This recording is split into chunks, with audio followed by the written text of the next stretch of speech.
Jeremiah chapter 32, roughly page 501 in the scriptures. So many people ask, Bear, what Bible are you reading from? I have 14 different translations. This is my EDC Bible. It is called The Scriptures, and you can find it at ISR India Sierra Romeo-Messianic.org, or you can go to grindstoneministries.com and get them there. And if you cannot afford a copy of the scriptures, no worries. Just contact us through grindstoneministries.com. Tell me where to send you one, and we will send you one, no questions asked, for free. Don't worry about it, okay? Doesn't matter. It does, but it doesn't. It doesn't matter which translation you're reading out of. I just like this one, okay? So if you're a King James only guy or girl, that's fine. Read that one.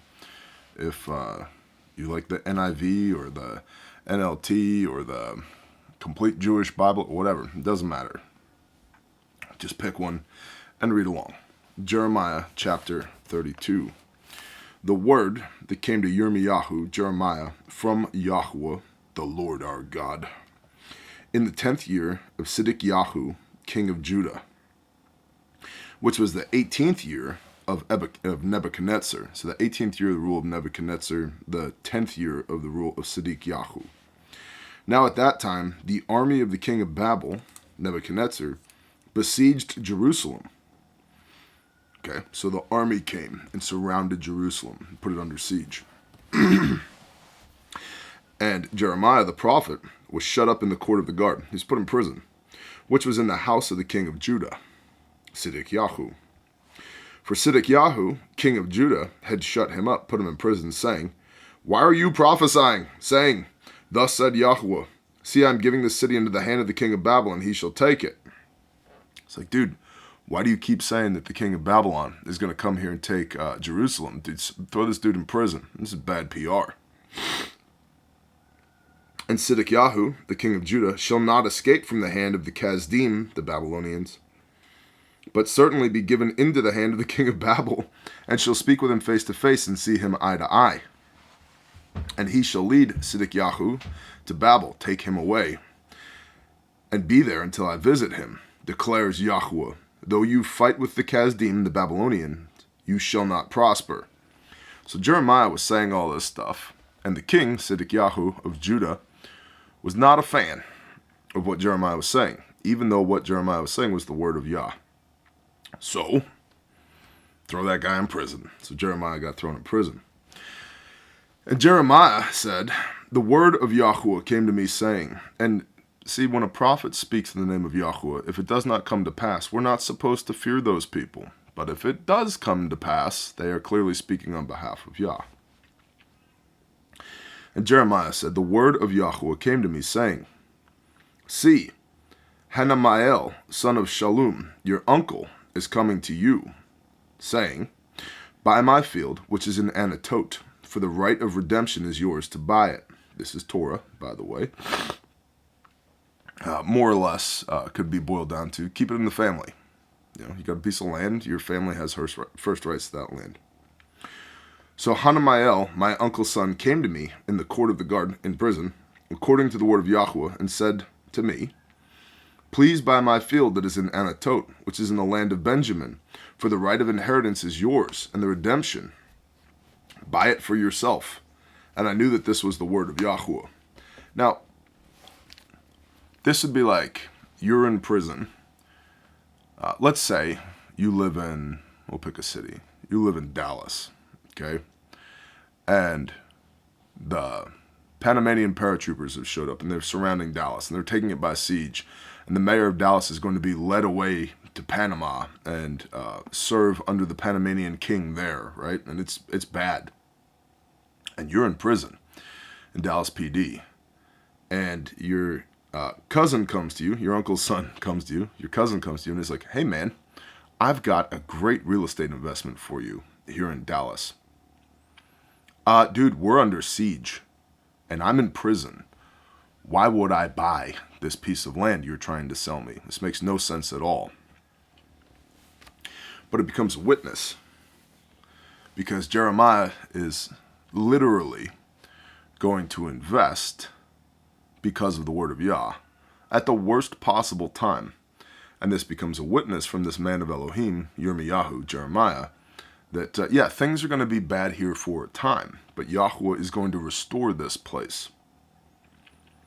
And I, verse 9, Jeremiah, and I, Jeremiah, bought the field, which was at Anatot, from Hanamiel, my uncle's son, his cousin, and weighed out to him the silver, 17 shekels of silver. Now that's a heck of a deal for a piece of land. Like, even if it's the size of a postage stamp. Shekel of silver is an ounce of silver, roughly $30 an ounce today. 17, that's $510 for a piece of land. It's a good deal. It gives you an indicator of, like, the economic situation at this point. At $500 for a piece of land?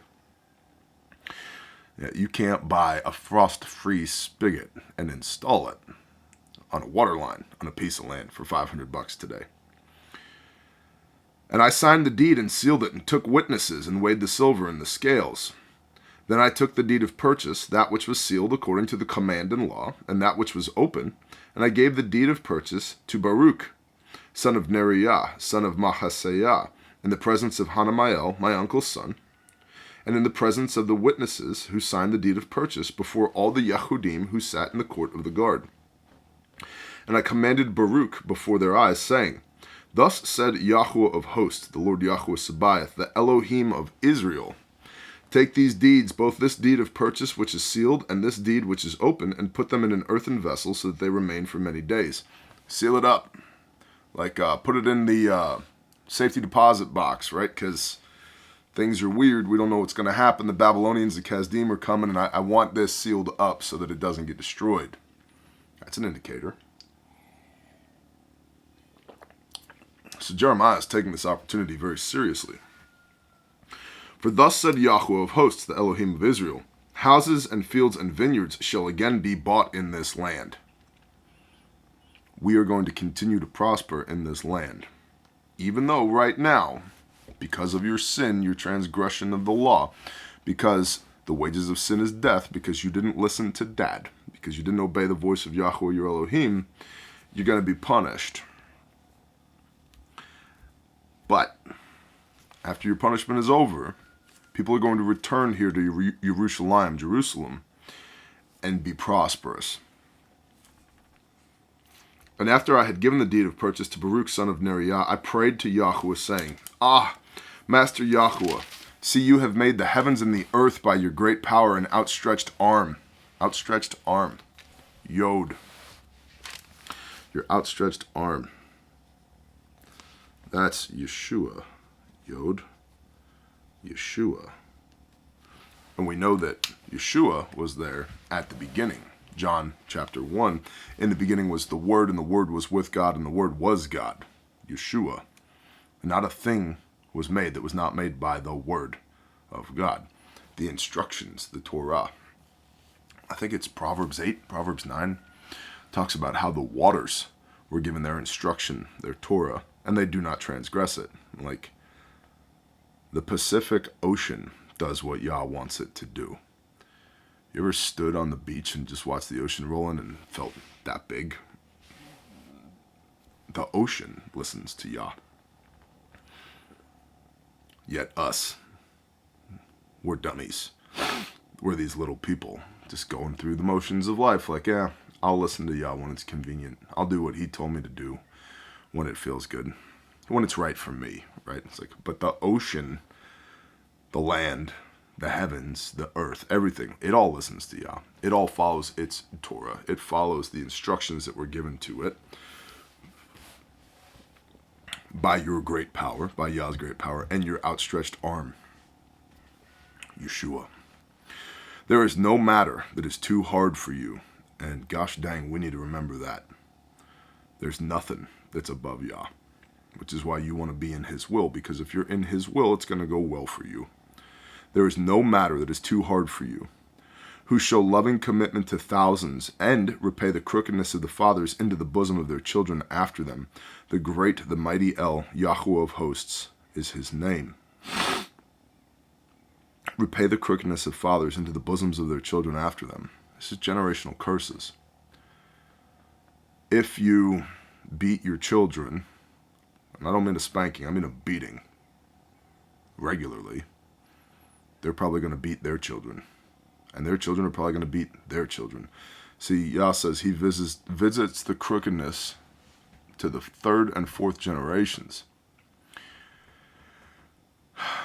Generational curses. And so you have to break these habits that are ingrained into you. This is why we're told to raise up our children in the way that they should go so they do not depart from it when they are older.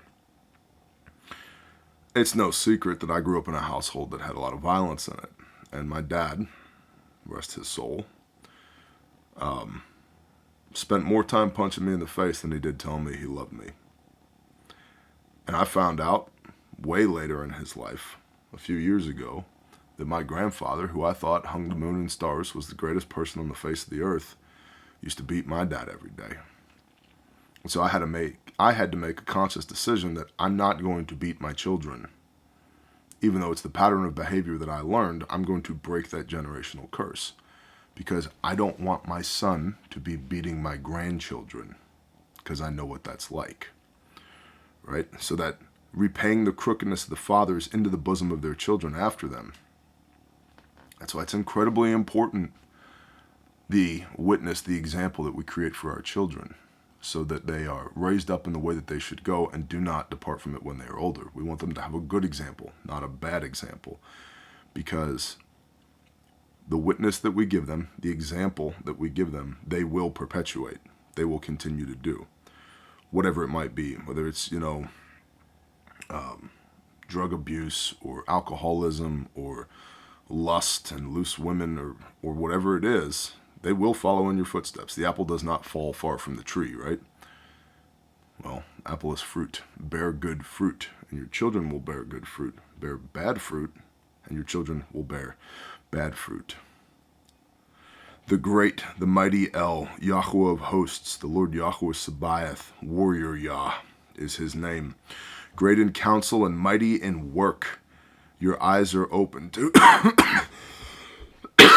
to all the ways of the sons of men, to give everyone according to his ways and according to the fruit of his deeds. Yah's righteous. You reap what you sow. For you have set signs and wonders in the lands of Mitzrayim to this day, and in Israel, and among other men, and you have made yourself a name, as it is this day.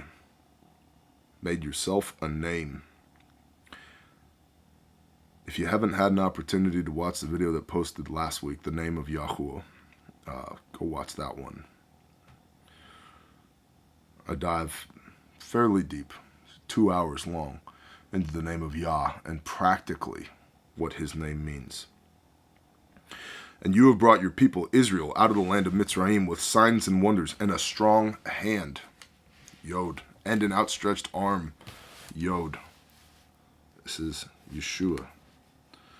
With great and fearsome deeds. And you gave them this land, of which you swore to their fathers to give them, a land flowing with milk and honey. And they came in and possessed it, but they did not obey your voice, nor did they walk in your Torah. Why are they being dispossessed? Because they did not obey his voice, and they did not walk in your Torah, your commands. Sin is transgression of the law, 1 John 3, verse 4. The law comes from the mouth of Yah, the word of Yah. And very easy proof for this is in Genesis chapter 2, when Adam and Eve transgressed. Original sin. Christendom is wise enough to ascribe original sin to transgression of the Father's word. The word. What's the word? Well, before Matthew chapter 1, the word always meant the Torah. And we know from Matthew 5:17, the first book of the New Testament, that Yeshua is the Word. He's the Word made flesh, plera'u. He came to embody it. In him is no sin. Well, sin's transgression of the law. And if Messiah is God, how could God transgress himself? And if Yah changes not, I'm the Lord Yahweh Sabaoth, I change not. Malachi 3 verse 6. If he does not change, how could he transgress his own word? The answer is he doesn't. And they came in and possessed it, but they did not obey your voice, nor did they walk in your Torah. They did not do all that you commanded them to do, so you brought all this evil upon them. Read Deuteronomy 28. If you diligently obey the voice of Yahweh your Elohim, then you will be blessed. If you do not, then you will be cursed. The wages of sin is death. Sin is transgression of the law. See the siege mounds. They have come to the city to take it, and the city has been given into the hand of the Kasdim, the Babylonians, who fight against it, because of the sword and the scarcity of food and pestilence. And what you have spoken has come about, and look, you see it. What you have spoken has come about, and look, you see it. The Father's word will not return to him void. If he speaks it, he means it. If he says a law forever throughout all your generations in all your dwellings, he means forever in all your generations and all your dwellings. He doesn't mean for a little while. He means forever. And some will say, well, yeah, but I was taught that all that was nailed to the cross and we don't have to do it anymore. Well, that comes from the book of Colossians, chapter 2, verse 14. And if you read Colossians 2, what you'll realize, if you just go there and read it, is that what's nailed to the stake, what's done away with, is the doctrines and dogmas of men. Religion is nailed to the stake, not Yah's perfect word, which is why it says, therefore let no man judge you in the eating or drinking or the keeping of Sabbaths. It doesn't mean don't do those things. It means don't be judged by religious a-holes when you do those things, because that's what Yah said to do. So Yeshua and his work upon the stake, what he did was remove that religious burden. Come to me, all ye who labor. My yoke is easy. My burden is light. It's the Torah. And it's not difficult. You don't need to be a rocket scientist to read this and go, oh, do this forever. And frankly, it's pretty easy to do. Yet you, O Master Yahweh, have said to me, buy the field for silver and take witnesses, although the city has been given into the hand of the Kasdim. Then the word of Yahweh came to Jeremiah, saying, see, I am Eliyah, Yahweh, I am. See, I am Yahweh, the Elohim of all flesh. Of all flesh. He made all of it. Well, I'm a Gentile believer, grafted in. I don't have to do any of this stuff. No, he made all of it.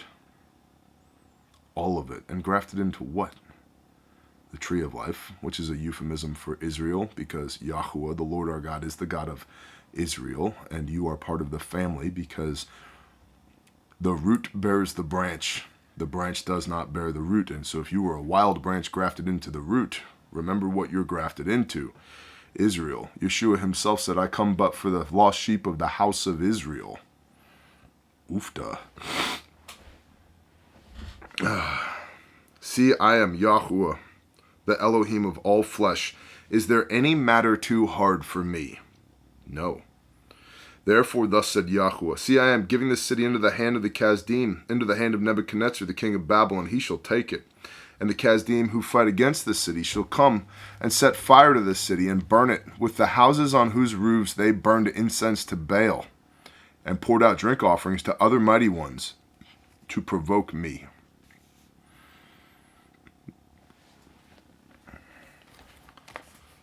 Let's see.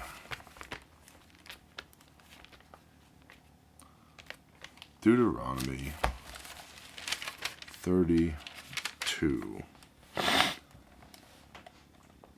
And if we look at Deuteronomy 32:15, but Yeshurun, another word for Israel, grew fat and kicked. You grew fat, you grew thick, you were covered with fat, lazy. He who forsook Eloah, Elohim, who made him, and scorned the rock of his deliverance, they moved him to jealousy with foreign matters, and with abominations they provoked him. Provoked him. Sin is sin is sin, brother. Yeah, but abominations pissed that off to the point that he is now working against you. They slaughtered to demons, not Eloah, not Elohim, not God. Mighty ones they did not know. New ones who came lately, which your fathers did not fear. You neglected the rock who brought you forth, and forgot the Elohim who fathered you. And Yahuwah saw and despised because of the provocation of his sons and his daughters. And he said, let me hide my face from them. Let me see what their end is, for they are a perverse generation, children in whom there is no trusting. They made me jealous by what is not Elohim. They provoked me with their worthless matters. But I make them jealous by those who are no people. I provoke them with a foolish nation, the Kasdim. For fire was kindled in my wrath, and burns to the bottom of Sheol, of hell, and consumes the earth and its increase, and sets on fire the foundations of the mountains. I gather evils upon them. I use up my arrows upon them, wasted by scarcity of food. That sounds like what we just read in Jeremiah 32. And consumed by heat and bitter destruction. And it goes on and on and on from there. For they are a nation lost to counsel, and there is no understanding in them.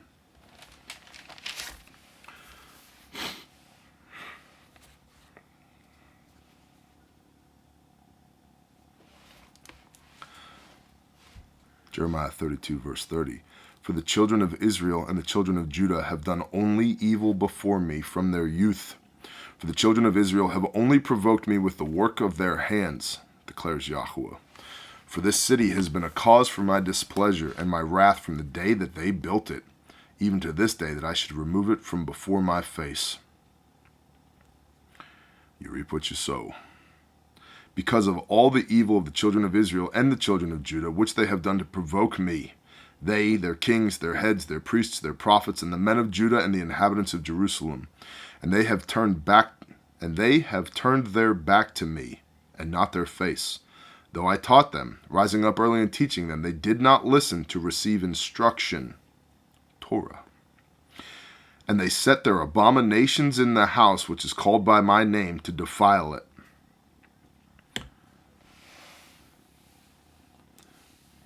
One does not need to be a detective to walk into a modern church or temple or synagogue and look around and see myriad abominations placed there in the name of Yah. Yah himself tells us he's no fan of that. And they set their abominations in the house which is called by my name to defile it. And they built the high places of Baal which in the valley of the son of Hinnom to offer up their sons and their daughters to Molech, which I did not command them, nor did it come into my heart that they should do this abomination to make Judah sin. Sin, to make Judah transgress the law. So Judah sinned, Jerusalem being the seat of Judah, and this is why they are reaping this. And now, thus said Yahweh, the Elohim of Israel, concerning this city of which you say, it shall be given into the hand of the king of Babel by the sword, and by scarcity of food, and by pestilence. See, I am gathering them out of all the lands where I have driven them in my displeasure, and in my wrath, and in great rage. And I shall bring them back to this place, and shall let them dwell in safety. They had to bug out. They had to be taken captive, so that they could remember to return their hearts to Yah, so that he could restore them. And they shall be my people, and I shall be their Elohim. Where have we heard that before? And they shall be my people, and I shall be their Elohim. Last week, Jeremiah chapter 31, which is the renewed covenant, which is the Hebrews 8.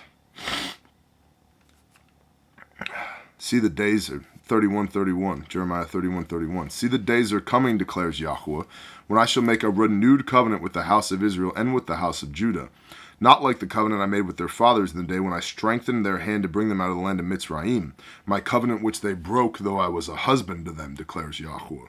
For this is the covenant I shall make with the house of Israel after those days, declares Yahweh. I shall put my Torah in their inward parts and write it on their hearts, and I shall be their Elohim, and they shall be my people. So why is Yah removing his people from Jerusalem and allowing them to fall into the hand of the Kasdim?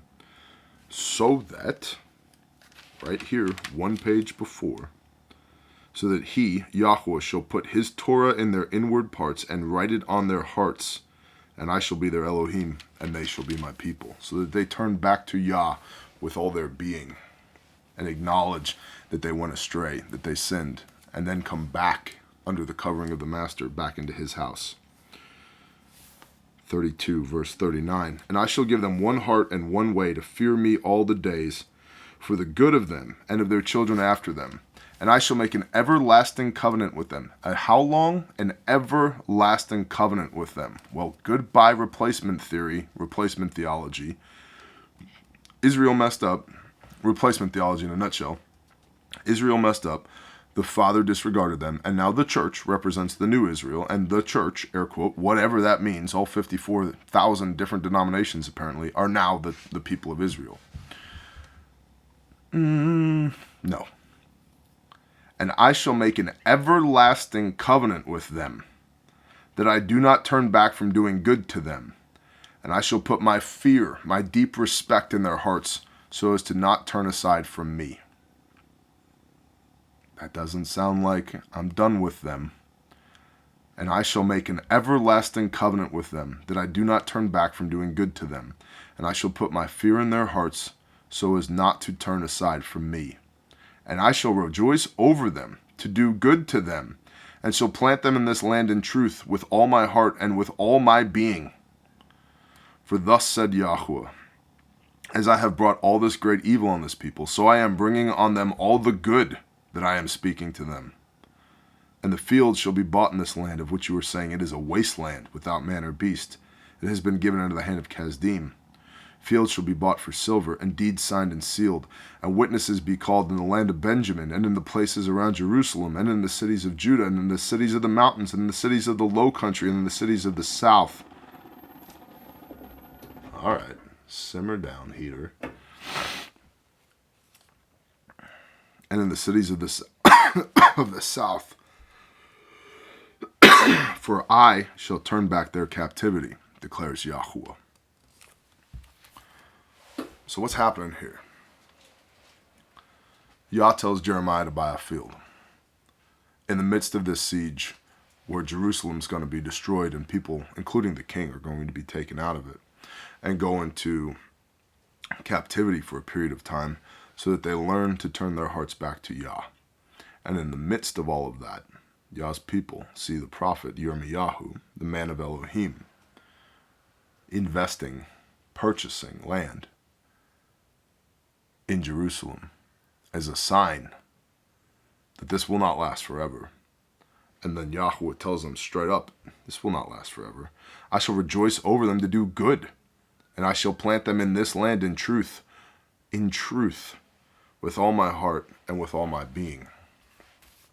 Plant them in this land in truth. Let's see. Proverbs. Psalms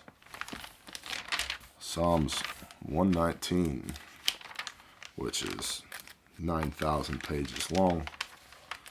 Psalms 119, verse 142. Your righteousness is righteousness forever, and your Torah is truth. Doctrine of inerrancy, codified 1977, agreed upon by most, if not all, of the 54,000 different denominations that claim the name of Yah, which basically states, let the Bible interpret the Bible, which I'm a big fan of. So, what is the truth? Yeshua said, I am the way, the truth, and the life, right? Your righteousness is righteousness forever, and your Torah is truth. And I shall rejoice over them to do good on them, and shall plant them in this land in truth, with all my heart and with all my being. So he returns them to the land in truth after the captivity that creates the opportunity for them to focus back on Yah. And they shall be his people, and he shall be their Elohim. How does that work? For this is the covenant I shall make with the house of Israel after those days, declares Yahweh. I shall put my Torah, my truth, in their inward parts, and write it on their hearts, and I shall be their Elohim, and they shall be my people.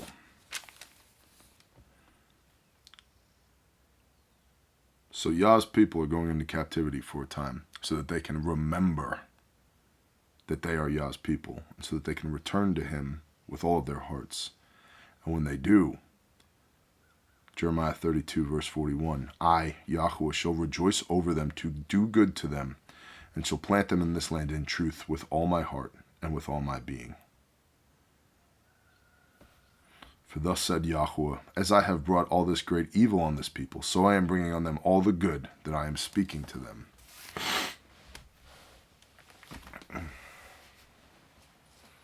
We're commanded to worship in spirit and in truth, right? What's the truth? The Torah. What does the Spirit do? Let's see. Gospel of John, Yochanan, chapter 16. I'm not talking about the gifts of the Spirit, the fruits of the Spirit. I'm talking about the function of the Spirit. From the mouth of Messiah, John chapter 16, verse 8. And having come, he, the Ruach HaKodesh, the Holy Spirit, shall convict the world concerning sin. 1 John 3, verse 4, sin is lawlessness. And concerning righteousness. Luke 1, verse 6, blamelessly walking in the commands of Yah. And concerning judgment. Revelation 19, what you get if you don't walk without sin, if you don't walk in righteousness. Concerning sin, because they do not believe in me. Concerning lawlessness, because you don't believe in Messiah. So, it's a double negative. We remove those double negatives. Ergo, if you believe in Messiah, you are not walking in sin, which is defined in the New Testament, 1 John chapter 3, verse 4. Sin is lawlessness. Concerning righteousness, because I go to my Father and you see me no more. Concerning blamelessly walking in the commands of Yah, Luke 1 verse 6, because the example that you had of Messiah is not here anymore. So the Ruach HaKodesh, the Holy Spirit, must convict you concerning righteousness, which is to blamelessly walk in the commands of Yah. New Testament definition, Luke 1 verse 6. And concerning judgment, because the ruler of this world, Ha-Satan, the Nahash, Satan, is judged. Revelation 19. So what is the function of the Holy Spirit if we are to worship in spirit and in truth? Well, we just established that truth is Torah. Psalms 119, 142. And the Spirit shall convict you concerning sin, righteousness, and judgment. That's in the New Testament, by the way. And that's what Yah wants for these people that he's bringing into a Babylonian exile. That they will worship him in spirit and in truth. That they will know what sin is, what righteousness is, and the judgment that they deserve for their transgression. But even then, he does not destroy them. He teaches them a lesson so that their heart condition will be right when he brings them back into Jerusalem. So that they will be his people and he will be their Elohim. That's Jeremiah 32. I appreciate y'all very much. Shalom.